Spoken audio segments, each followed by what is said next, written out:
अस्सलाम वालेकुम रहमतुल्लाह। मुहर्रम उल हराम का महीना है और हर तरफ अहले बैत और करबला का जिक्र हो रहा है। मैं भी आज करबला का जिक्र करूंगा, लेकिन अहले बैत का जिक्र नहीं करूंगा। आज मैं जिक्र करूंगा इस कहानी से जुड़े एक दूसरे किरदार का, एक ऐसे मुतनाज़ा शख्स का जिसके बारे में बेशतर मुसलमानों को बहुत ज्यादा जानकारी नहीं है या उन्हें जानकारी होने नहीं दी गई। Let's talk about Yazid. Yazid को लेकर 5 मुख्तलिफ आरा पाई जाती हैं। एक ग्रुप है जो कहता है कि यजीद ज़ंदीक और काफिर था। दूसरा ग्रुप है कि वो काफिर तो नहीं था, लेकिन उस पर अल्लाह की लानत करनी चाहिए, उस पर लानत भेजनी चाहिए। तीसरा ग्रुप है वो कहते हैं कि चूंकि वो कलमा गो था इसलिए उस पर लानत नहीं करनी चाहिए, लेकिन उस पर सख्त तनकीद का मुस्तहिक है यजीद।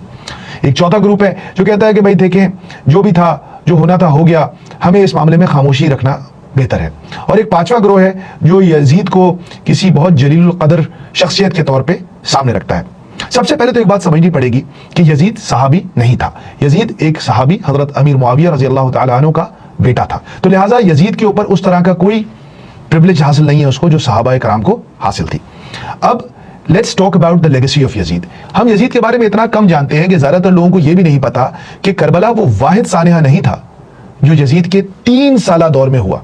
दूसरा बड़ा सानिहा 62 हिजरी में हुआ, जब यजीद को मदीना मुनव्वरा से एक बगावत का सामना हुआ। तो यजीद ने एक इंतहाई इनअप्रोप्रिएट और बहुत ही बड़ी फौज मदीना मुनव्वरा पर चढ़ाई करने के लिए भेजी और मदीना मुनव्वरा का मुहासरा कर लिया।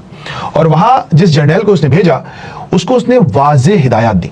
उस जर्नैल का नाम मुस्लिम बिन उक़बा था और यजीद ने उसको कहा कि जाओ पहले उनको दावत देना, वो बात मान लें तो ठीक है, वरना उनसे लड़ाई करना, और जब तुम उन पर काबू पालो तो 3 दिन तक मदीना को मुबाह कर देना। अब मुबाह क्या है आप शायद सोच रहे होंगे। मुबाह को आम इस्तिलाह में ये समझिए जिसे लाइसेंस टू किल कहा जाता है। तो मुबाह लाइसेंस टू किल इनटू 10, यानी कि it is not just license to kill, it is license to loot, it is license to plunder, it is license to rape, it is license to burn. सिर्फ 3 दिन के अरसे में 11,000 लोगों का कत्ल रिपोर्ट हुआ है तारीख इब्न कसीर में, जिसमें से बेशतर सहाबा और उनके घर वाले थे। उस वाक़े के 1 साल चंद महीनों के बाद कहा जाता है तकरीबन 1000 मदीना मुनव्वरा की 1000 लड़कियों को बगैर खावंद के औलादें हुई। इस्लाम की तारीख का बदतरीन सानिया है ये भी, लेकिन इस बारे में ना आपको बताया गया ना हमने जानने की कोशिश की। तीसरा बड़ा वाक़या है बैतुल्लाह पर हमले का।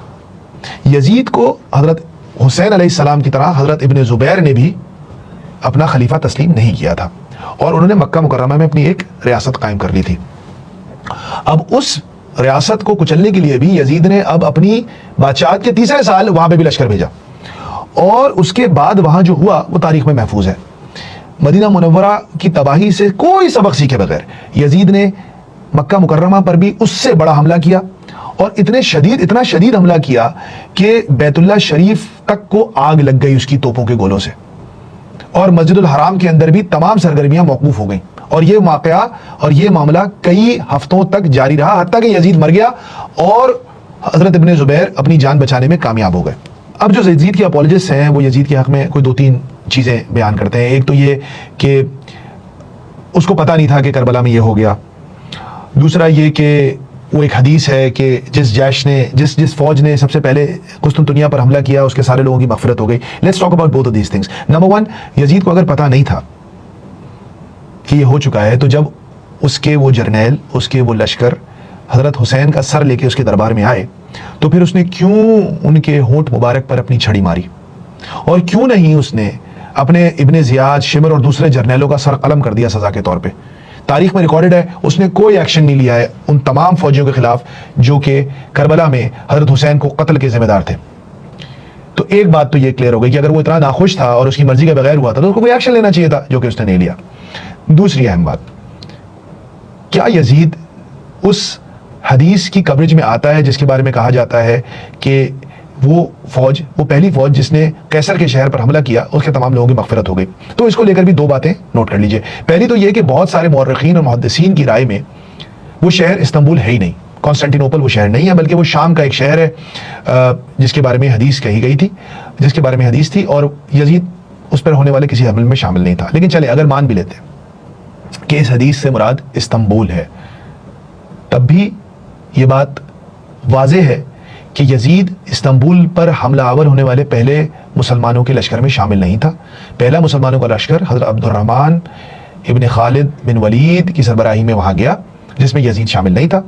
یزید دوسرے لشکر کا حصہ تھا جس میں حضرت ابو ایوب انصاری بھی شریک تھے جو کہ 49 ہجری میں گیا. پہلا حملہ 45 ہجری میں ہوا جبکہ دوسرا حملہ 49 ہجری میں ہوا جس میں یزید شامل تھا. تو اس لحاظ سے بھی یہ حدیث یزید پر پوری نہیں اترتی. اب بات بڑی سمپل سی ہے.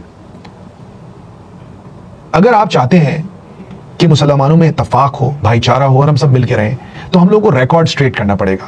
بہت ساری چیزوں کے بارے میں مٹی پاؤ اور آگے بڑھ جاؤ سے دلوں کی قدورتیں دور نہیں ہوتی. یزید نے جو ظلم کیے ہیں اس کی مثال اور کسی مسلمان حکمران کی شاید آج تک نہ ملتی ہو. تو لہٰذا اس شخص کو لے کر اپنا موقف بہت واضح اور کلیئر رکھنا چاہیے. اس لیے نہیں کہ قیامت کے دن اس بارے میں ہم سے کوئی سوال ہوگا, بلکہ اس لیے کہ اللہ نے ہم سب کو یہ فرض کیا ہے کہ ہم حق کے ساتھ ڈٹ کر کھڑے ہو جائیں. یا ایھا الذین آمنوا کونوا قوامین بالقسط شہداء الی اللہ, اے ایمان والو حق کے ساتھ ڈٹ کر کھڑے ہو جاؤ. اور حق اور حسین ایک ہی ساتھ کھڑے تھے اور یزید باطل اور ظلم کی طرف تھا. السلام علیکم ورحمۃ اللہ وبرکاتہ.